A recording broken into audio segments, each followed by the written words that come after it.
Okay, ladies and gentlemen, let's talk about why Expedition is so great and is so much favored by so many persons. And I will show you how I do it. Let's first have a quick look on the Atlastree. There are a lot of Expedition nodes, but you don't need them all. You have here, down here, 6 nodes, which you don't need, in my opinion. You have a chance for an Expedition encounter. But there can only be one expedition encounter per map, and if you force it on your map, you have no bonus from taking these points. You can even block expedition on your map, on your atlas, but with the scarab it appears. So you've got 2% more for all other league mechanics you want, like smugglers caches and strong boxes and so on, because you block this. This is really funny. This 2 points would be nice, but they aren't so important, I think.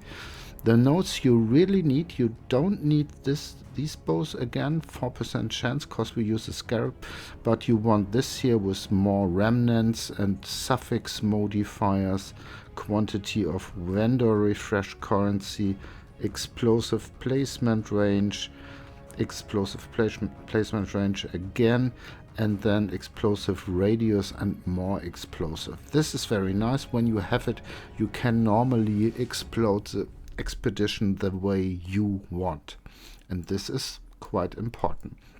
And then we've got some nodes up here. You have to take this, of course, 4% chance, but you don't need it. More artifacts, and you have quantity, increased quantity of logbooks, which is the big money, and increased number of runic monster marker. This is these big skulls which drop the logbooks and the exotic coinage, so they are great. And you don't need this both. And this time normally I take Danik 2 because the logbook sells so well and you can use his currency, but this time I focused only on Tujin because haggling with her is so effective. Really great. Yeah. And you've got some nice synergies with smugglers caches and so on, which I will show you later. And I took the other points as I wanted to. I make it a little bit easier for me and take Hug on my map so that I have his Warcry and his Aura, and I take Nico in every map because I have more elemental resistances, more damage, more movement speed. You are really phasing through the map when you get this 45% increased movement speed. Very nice. I really love it. And then I have some points in strong boxes because I'm farming divination cards, and some all the smugglers cache nodes, of course, and some points into shrine nodes, which are good for me.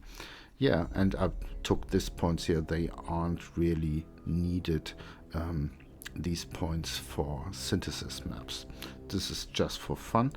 And I took some points into this Eater of Worlds altars, which give divination cards, which is interesting for me. And they give sometimes divine orbs or lesser currency. Quite nice. I love it. Okay, and now I would say let's have a look here. I take Heist. Every time you can take Ambush too. This is very good too. It's a little bit cheaper to get these strong boxes, but I love Heist. This is personal preference. I take Eater of Worlds, as we already spoke about, and then I take the Expedition Scarabs and any Sulfide Scarab just to have Nico on the map, make it a little bit easier and quicker for me. Yeah, and as we are in Crucible League, I always try to take a 6-link bow with me to get a nice tree craft on it and then sell it. This is a side act. This is not interesting for us, and I would say we go in now and farms as many maps as we need to get one logbook with Tujin, also black size mercenaries, and then we go this logbook together. Okay, and we start our map with an expedition encounter, of course, and it's a Coves map, tier 16, nothing special, and we will see how it works and if we get the logbook we are looking for, and what else do we get, we will see.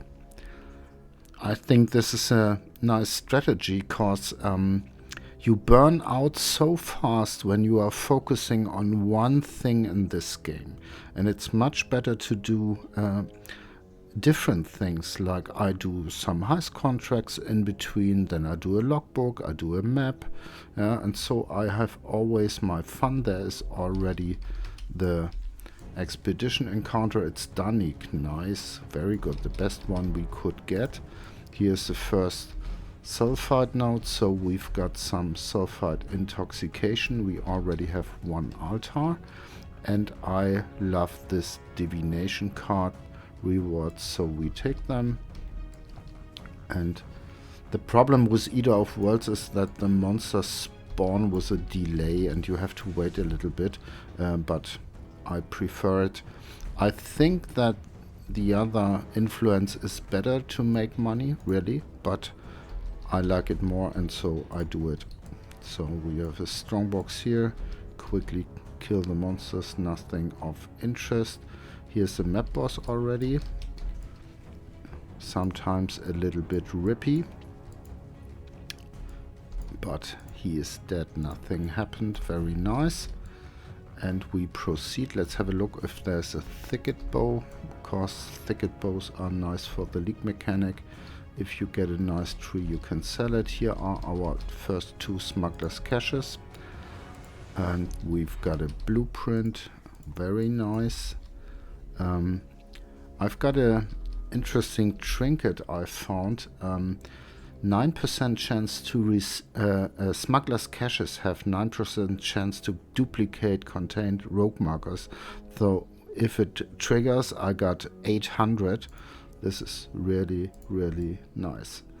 I love it, and you can sell them very good. Okay, we've got the first divination cards. Nothing special here. We proceed and kill the mobs as always. There's a shrine, very good.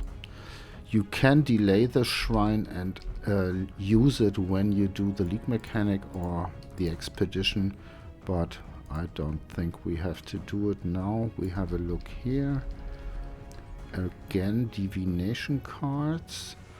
Eldritch minions have physical damage reduction. This is no problem because we do elemental damage. Very nice. We kill them. And we got a lot of divination cards, but nothing which is really good. Just for fun.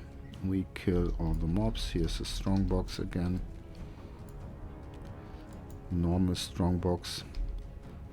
And another altar. More quantity of items. This is what we want. Ailments are reflected back to you. No, this is not healthy. We don't take it. We get more divination cards. Very nice. There is the next sulfide intoxication and the third one. Now we've got movement speed. As you see, this 45% more is really nice. You speed through the map. We can do the leak mechanic quickly. We will see. This is item level 100, so this should be hard to even get the reveal. I can do it later. We don't invest the time now. I have to fully trigger it. This is nothing for the project we are after. A sea of blue. Okay. Here we've got some rogue markers. So this also on my trinket. Monsters have chance to duplicate drop rogue markers, but this is not so good. The better one is this with the smuggler's caches. So we nearly cleared the map. Coves is a nice map. I like it. Interesting divination cards, and I love it. It's quickly cleared. And now we can do the expedition. And first we have a quick look if there is anything of interest. There's an altar. We quickly do it. Additional rare weapon. This is absolutely not of any interest. Additional essences is not interesting. Here we've got this chaotic disposition. This came from this altars, really nice. Additional gems isn't so interesting. Immune to physical damage is no problem for us. We only have a problem with immune to fire damage. Rarity is not so good. Logbooks, here we go. This is what we looked for, very nice. And we look further, nothing of interest. Stacked decks are good too, so I would say we take the logbooks first and then the stacked decks. Quantity of artifacts is okay. Okay, we can start. Where were the logbooks? Here. And now we want to have as many runic monster markers as possible. And here are two, as you see. These are the big skulls. They are the only interesting thing. We have first a look at the downside. Should be okay. Now we take the stacked decks and as many skulls, the big skulls, as possible. Here are more. We have to go up here. We can take these 3 and these 2. The monsters get a lot of elemental resistance. This will be not so funny, but you can, when you don't want one, you can try to dodge it a little bit, but it's not always possible. And we are done. I think there doesn't seem to be any more, and I just will put the last 2 in the middle without triggering any more, and we will see how it gets. I think the last monsters will be really ugly, but we will see.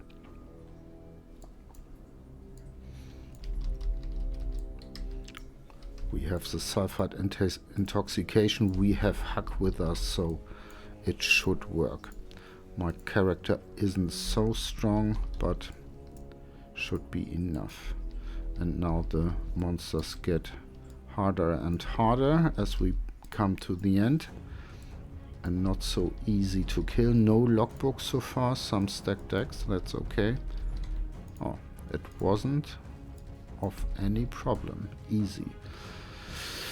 But we haven't got something of interest. I would say I report back to you when I got this logbook we are looking for with Black Size Mercenaries, and then we do it together. Okay, and we are in the next map, and we have a Tujen encounter. I really think that you can do this. Don't take Danny, cause the chance on getting Tujen is a little bit higher then, and if you focus so heavily on her, it's okay. And here we have something really interesting. We have logbooks dropped by runic monsters. This is our absolutely favorite mod on this remnants, and then we have 2 times quantity of items dropped by monsters. So what I will do is I take one of those. I think the logbook one. We will see how we can place it. We don't touch any runic monster, just the mod from this remnant. And then we go up here, and now I can only reach one of them. This is not good, so I undo it. We go a little bit nearer. This is okay. No runic monster touched so far, and now we should be able to take both of them. Yeah, we are, and bam. And now we only focus on the runic monsters. Don't take anything which is killing us if possible. Here we've got 2. One more. This wasn't so perfect. I think is okay. Here we've got 2 runic monster markers too. The mods seem to be not so dangerous. One over here or two looks okay. I'm not sure if we missed one, we will see. And let's have a look how it works. First we get our increased logbook chance. And now we get all this quantity of items and all the runic monsters, and we will see if this works as intended. Not so far, no. Wow. A lot of drops, but no logbooks so far. It's RNG heavy. Ah, okay, that looks good. We have, I really have to fix my loot filter, I think. We dropped a lot of things, a lot of stack decks and so on, not bad, but no logbook. Okay, I'll report back when I got the logbook. Okay, the next expedition is ready to be blown up, and it looks quite interesting because we have 3 times this remnant 40% increased quantity of items. It's Gwenon, so we aren't interested in the reroll currency, but 120% quantity. We will see how this goes, and off we go. No. Sometimes there are mods that make it nearly impossible to kill the monsters, but this time it looks okay so far. There is a logbook. Yep, it worked. Maybe, and maybe it was just RNG, but this looked good and the results are good. Ooh. Yeah, lot of other things dropping, not so interesting. I think we did it. We have our logbook, and see you in a moment. Okay, now we have our logbook we looked for, and we've got two times black size mercenaries, which is a better one. Number of explosives and explosive placement range. This is not bad. This is quite good. Or increased number of runic monster markers and chance to have an additional suffix modifier. I'm not absolutely sure, but I think we focus on the chest, so the runic monster markers are not so important as in maps, and this additional suffix modifiers aren't so interesting for us. So I think we take the scrublands and we have a look. We've got 11% out of increased number of explosives and 34 placement range. So there can we get it better, and therefore you need your blessed orbs, and you often get them when you haggle with 2 gens, so they are not a problem. And we want to get close to 40 and close to 50. Let's have a look. 28 and 49 isn't bad, but the increased number of explosives is more important. So that looks good. 37. We've got a lot of explosives and a lot of explosive placement range. This should be okay. You should always do this with your logbooks, and yeah, it wasn't so expensive as you've seen. We make it rare. Elemental weakness I don't like so much, so we roll it over. Monster life. This all looks okay. Wonderful. So I would say we start the logbook, and I'm gonna show you what I'm doing. This is the correct one, and off we go.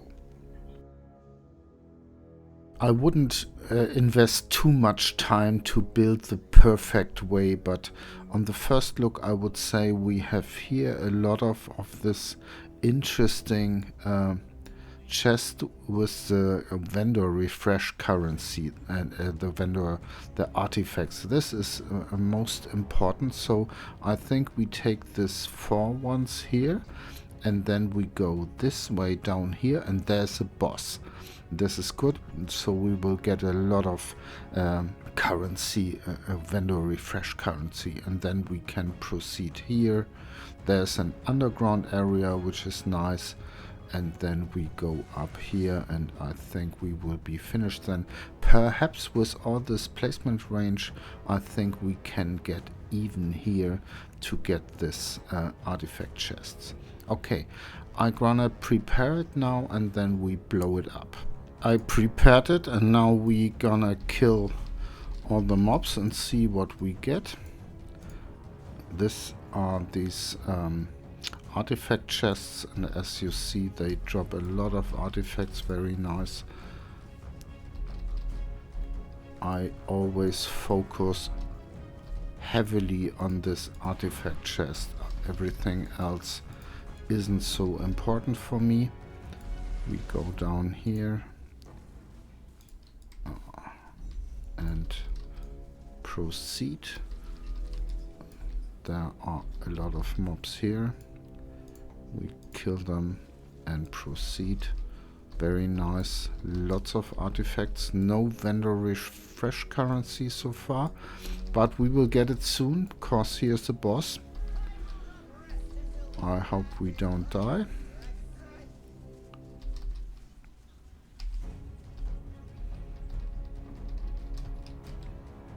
This Tujin boss, you don't have to leave the circle, otherwise you will be killed. Stay close to her, and she is manageable, I would say. Oh, we nearly died. No, she has some life left, and I've got no flask charges left. We will see. Now she should die. Yep. 12 exotic coinage. Very nice. And we will, when I'm finished here, we will do the underground area together, and then we will use the currency and see how much money we can squeeze out of it. Oh, nice. 4 stack decks. Very good. And there's the underground area. 4 exotic coinage again. Very good. And we go in. And after that, I will do the rest, clean up a little bit, and then we will. This was an underground area where you just grab the loot. Very nice. Okay, then see you in the moment in our hideout. Yeah, that's what we got out of this logbook. Very interesting. 23 exotic coinage. This is a little bit above average. This is very good. Some currency, a map, some stack decks. We can quickly open them. We all love stack decks. Asenat's Gentle Touch, 2 Implicit Corrupted, 7 Chaos. Okay, not bad. Okay, I will clean this up, and then we use our vendor refresh currency. And to use it, we go to Tujin, haggle for items, and then we've got here 23 exotic coinage. We've got a lot of these artifacts, as you see, and when you are doing the logbooks, not the expedition encounters in the maps so much, but from the logbooks you get really masses of this currency, and we will start now. Very nice here. 70 of this sell for a divine. Another one. And we proceed. I take all the currency you can easily sell. Like these ones. Chaos Orbs, of course. And that's it here, and we proceed. 130 is quite expensive for half an ancient orb, but it's okay. I've got so much of this grand black size artifacts that I can use it, and we proceed. I take alterations for craft myself. I have a crafting project for heist where I need alchemy orbs in bigger stacks, so I take it, because when you are doing the logbooks you've got so much artifact that you can buy whatever you want without having any problems. We proceed, and we have here some stacked decks. We all love stacked decks. This is what I need for my farming project too, this crafting project, these orbs of scouring. So I take them, everything which you can easily sell, I take. Here we go. I forgot some chisels the window before, but doesn't matter. This is the way I do it. I go to the half, or when I have not so much currency, I go a little bit below half, and then a second time, and normally I got it then. Yeah, okay. This seems to work quite well. Exceptional I normally don't use, but 44, I think we can get it for half of the stack. No, not really. Is okay, and I like stack decks so much, so I do it. But normally you want to stay on your exceptional currency to buy divine orbs, which show up quite often, I would say. This you need for the logbooks to make them really good. Some more here. I would always have a quick look on jewels. Maybe we have one in the next window. And yeah, okay, looks good, really nice. I would say I do the other 18 without you and then show you the results. We have only used 5 now, and we already have nearly 30 stacked decks and a lot of currencies, so this is really great. See you in a moment. Yeah, look at this. This is so incredible rewarding. 23 reroll currency, and we burned some artifacts, of course, but no problem. And we got already nearly 1 divine in stacked decks, some other currency, really the good one, which you can sell quite easily, some nice oils, a prime chaotic resonator, which only goes for around 30 chaos this league, some fossils, really great. I will now open the stack decks we got and show you the results, and then we are, I think, finished. Okay, I opened the stacked decks and there was nothing except this academic card which goes for 24 chaos. So if you want to have the reliable currency, just sell them. This would have been 1 divine already. So I think we look back on a very interesting project. I think expedition farming and then running the black size mercenary blueprints logbooks with this tree here is absolutely worth it. We made a lot of money and we had a lot of fun. It's so rewarding, and it's fun to me to always see which items show up here when you reroll. I like it very much, and I hope you too, and we see us in the next video.